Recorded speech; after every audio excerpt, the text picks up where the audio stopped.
Hello and welcome to our brand new channel. This is Serenity Addiction Support for Families. I'm Natasha. And I'm Martin. And we are here today to introduce ourselves and let you know a little bit about what the channel is about.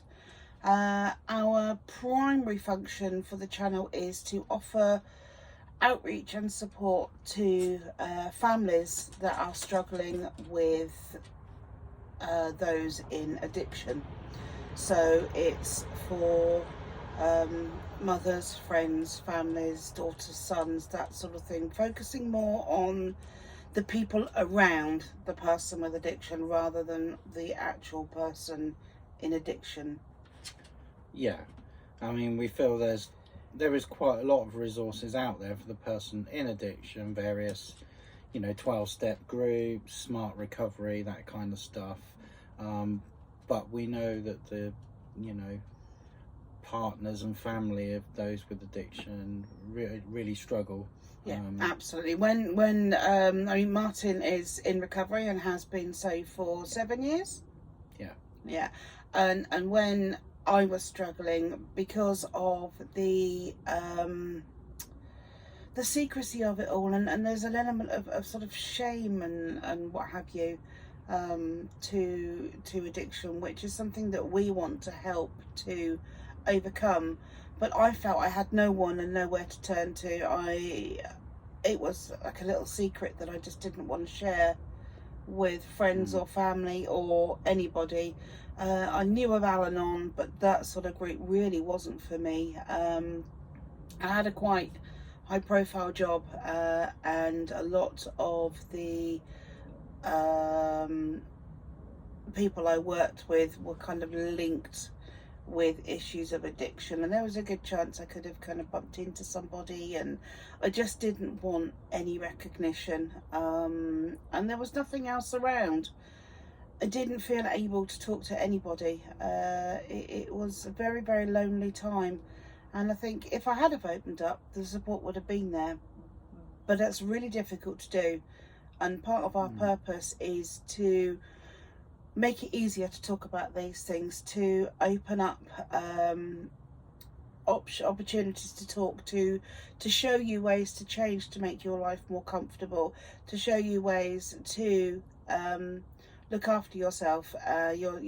For me personally, I became so entrenched in what was going on, and was he going to drink, was what were going to be the consequences of that, was he going to pass out, was our daughter going to find out, were the dogs going to get walked, just the silly things. You stop caring about yourself. It becomes all about the life around you, and you very much take a back seat, and you get to a stage, or I certainly did, where you start trying to pour from an empty cup, and that's when it really goes downhill. Would you like to say a little bit about your story? So I mean, we both drank. We did, yeah. I still do.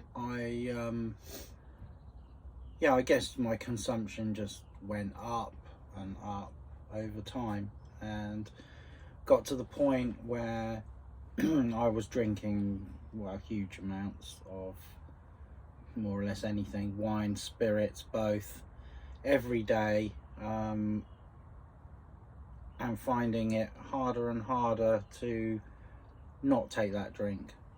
And it kind of just got out of hand, and it got to the point where my work, our relationship was suffering. My daughter didn't want anything to do with me. I didn't want anything to do with life. Do you know what I mean? I'd got to the point where I was extremely depressed. I didn't really want to get up and go to work. I was in a lot of pain with a back problem. You were very much a high functioning. I hate that word. Okay. But you were able to hold down a job and go shopping. To me, high functioning just sounds like an excuse for being able to drink a lot and still go to work. Yeah, I mean, there wasn't. you still lived life as far as Maybe the outside world were so concerned.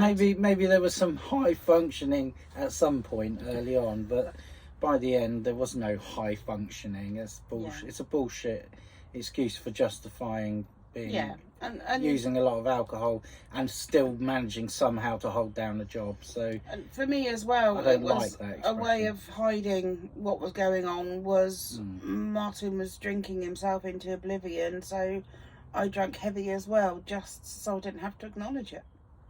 After many years of drinking myself into the ground, I got to the point where I was ill, and I tried to stop drinking, and I tried to do it quite abruptly.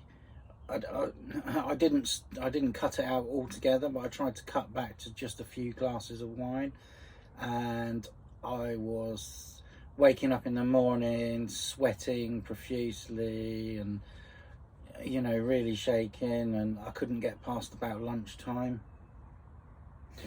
There was a lot of secrecy to your drinking as well, wasn't there? You'd come home in the evenings and cook dinner, hide in the kitchen, and just drink back quite a lot.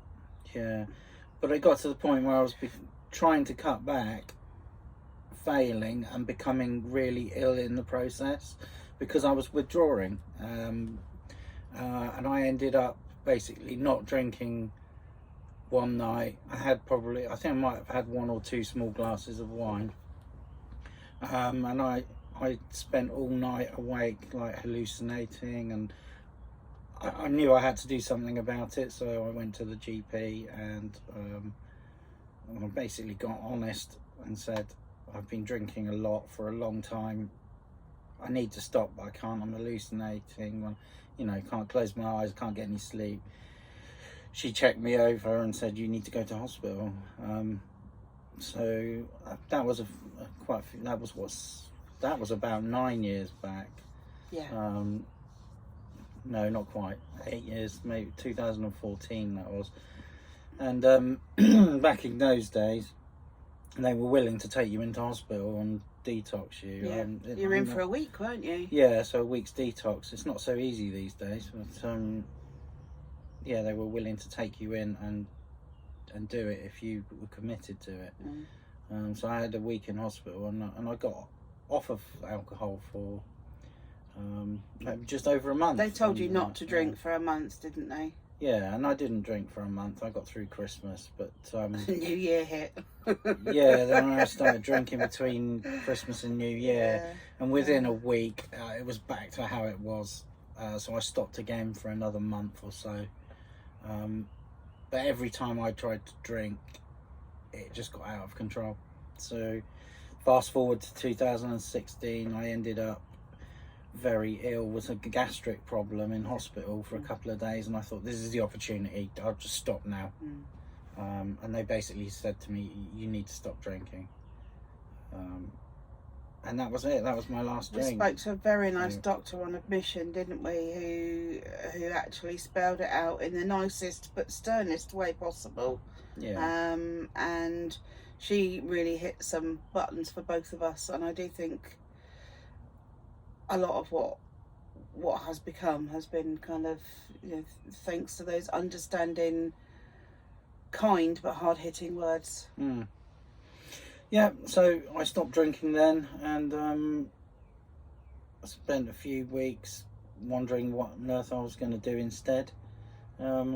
I got to the point that I thought I need to do something, so I ended up going to an AA meeting, and I never really looked back after that. I sort of dived into that full-heartedly, worked the 12-step program with a sponsor, and I haven't had a drink since then. Had a few problems with other substances in the meantime, but yeah, nothing that a stint at rehab won't sort out. Yeah, was it 5 weeks in the Priory? Yeah, so 30 days. Yeah. Stay in the Priory to get me off of pain medication and marijuana. But that, again, that was another learning point, and that's coming up for 2 years now. So, yeah, and I think that is just a kind of a...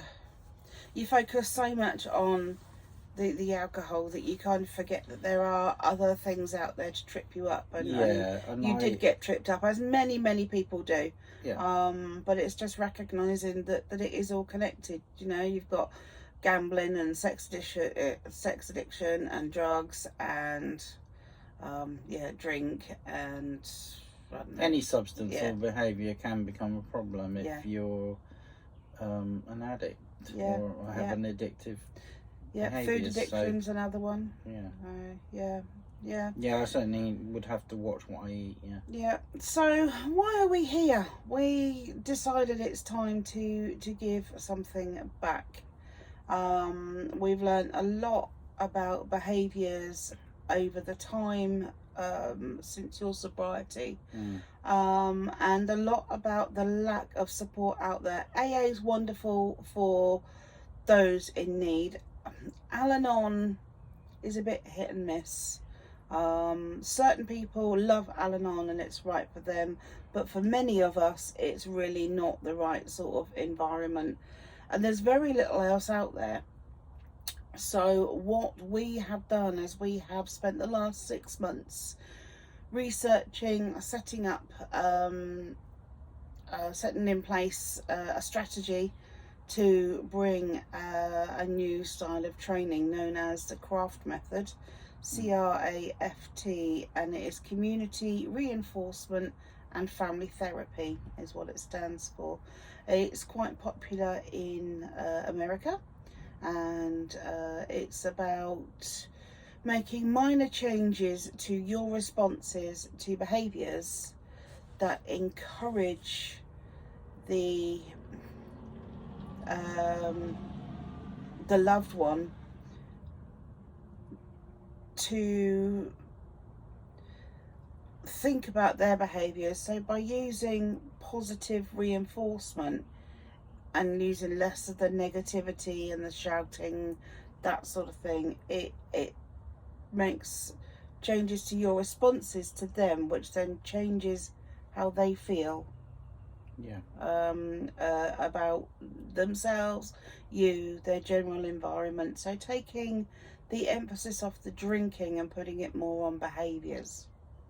Yes, behaviours outside of the drinking. So we are going to offer regular videos of advice, support and guidance. So I hope that you will consider subscribing to our channel and dinging that bell, and obviously giving us a thumbs up. And please do tell your friends and family that we are here. This is an issue that affects so many behind closed doors because people don't like to talk about it. And our main aim at the moment is to get ourselves out there so people know that we are around, who we are and what we can offer. And then should the time come when they need that support, they know where to find us. We do have a Facebook group and we will pop that link below. And look forward to bringing you more information very soon. Thank you so much for listening, and we hope you'll join us again next time. Take care, guys. Thanks.